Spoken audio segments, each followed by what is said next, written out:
Bismillahirrahmanirrahim. Assalamualaikum warahmatullahi wabarakatuh. Alhamdulillahirabbil alamin. Wassalatu wassalamu ala asyrafil anbiya'i wal mursalin. Sayyidina wa maulana Muhammadin wa ala alihi wa sahbihi ajma'in. Amma ba'd. Para pendengar, para penonton di mana saja berada, pertama-tama syukur alhamdulillah kita panjatkan kehadirat Allah Subhanahu wa taala atas segala rahmat dan karunia yang diberikannya kepada kita sekalian sehingga kita pada hari ini berada dalam keadaan sehat walafiat. Para pencinta ilmu yang dirahmati Allah Subhanahu wa taala, sebagai santapan rohani malam pada hari ini, Senin tanggal 3 Agustus 2020, saya ingin menyampaikan tema keutamaan berzikir kepada Allah Subhanahu wa taala. Pada malam ini saya tidak menampilkan kalimat hikmah Ibnu Athaillah karena mungkin ada baiknya kita adakan variasi penyampaian kalimat itu. Mungkin juga Bapak Ibu sudah bosan atau paling tidak bosan dengan itu terus, dan saya akan menyampaikan pada malam ini sebagai selingan kita, yaitu keutamaan zikrullah. Ada beberapa hadis Rasulullah yang menyatakan bahwa amal zikir itu adalah amal yang paling mulia dan paling tinggi derajatnya di sisi Allah Subhanahu wa taala. Di antaranya adalah hadis yang diriwayatkan oleh At-Tirmizi dari Abu Ad-Darda.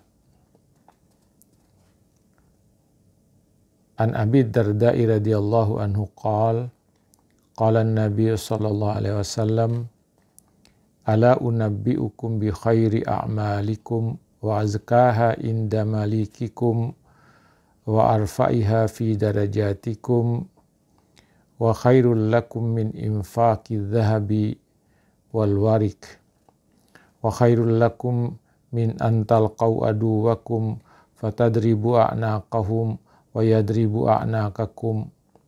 Qalu bala. Qala dzikrullahi ta'ala. Qala Mu'adz bin Jabal radhiyallahu anhu ma syai'un anja min adzabillahi min dzikrillah.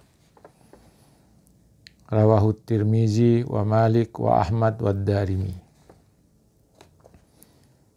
Dari Abu Darda radhiyallahu anhu berkata, Rasulullah sallallahu alaihi wasallam telah bersabda, sukakah kalian untuk aku beritahukan kepada kalian amal yang terbaik bagi kalian dan yang paling suci untuk kamu miliki?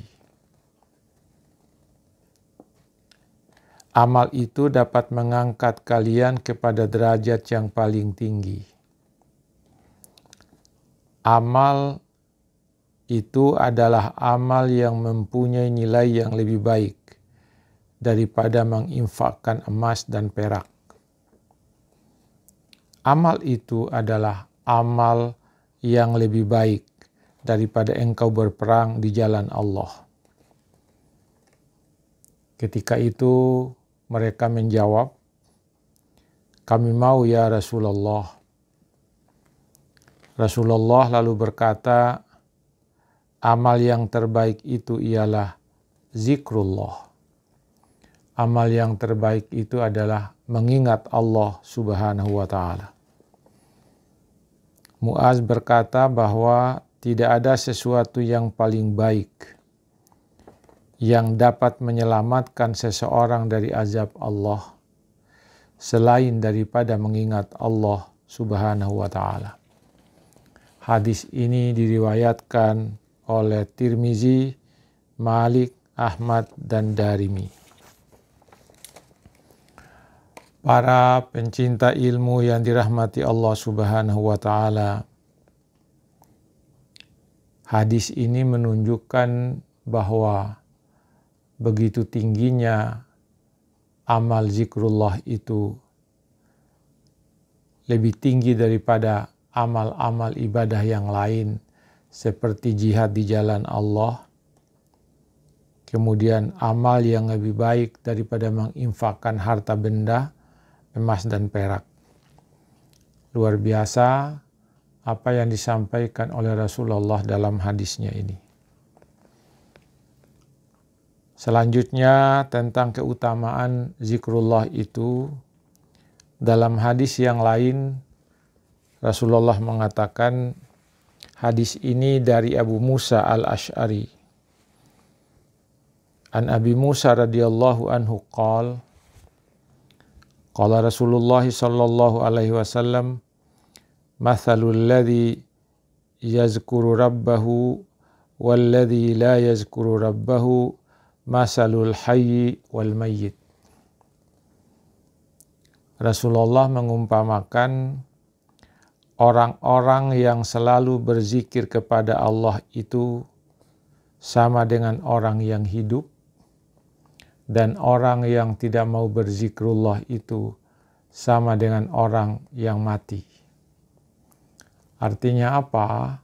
Orang-orang yang zikrullah adalah orang bagaikan orang yang hidup, kemudian orang yang tidak mau mengingat Allah bagaikan orang yang sudah mati. Ini contoh dan perumpamaan yang diberikan oleh Rasulullah kepada para sahabatnya tentang keutamaan zikrullah itu. Kemudian hadis yang ketiga adalah hadis yang diriwayatkan oleh Abu Hurairah. Hadis yang diriwayatkan oleh Abu Daud yang berasal dari Abu Hurairah. Dia mengatakan, An Abi Hurairah taqal, qala Rasulullah sallallahu alaihi wasallam, man ittaja'a madja'an lam yazkurullaha ta'ala fihi illa kana alaihi tiratan yaumal qiyamati wa man qa'ada maq'adan lam yazkurillaha azza wa jalla fihi illa kana alaihi tiratan yaumal qiyamati. Rawahu Abu Daud. Dari Abu Hurairah ia berkata, bersabda Rasulullah SAW, siapa yang berbaring lalu ia tidak berzikir kepada Allah, maka ia di akhirat nanti mendapatkan kerugian, mendapatkan kekurangan. Dan siapa yang duduk lalu ia tidak berzikir kepada Allah, maka di akhirat nanti ia mendapatkan kerugian. Para pencinta ilmu yang dirahmati Allah Subhanahu wa Ta'ala, demikianlah keutamaan zikrullah yang disampaikan oleh Rasulullah sallallahu alaihi wasallam kepada kita. Semoga ada manfaatnya bagi kita, dan kita diminta oleh Rasulullah untuk senantiasa berzikir kepada Allah Subhanahu wa Ta'ala. Semoga ini ada manfaatnya bagi kita sekalian. Lebih dan kurangnya mohon dimaafkan. Assalamualaikum warahmatullahi wabarakatuh.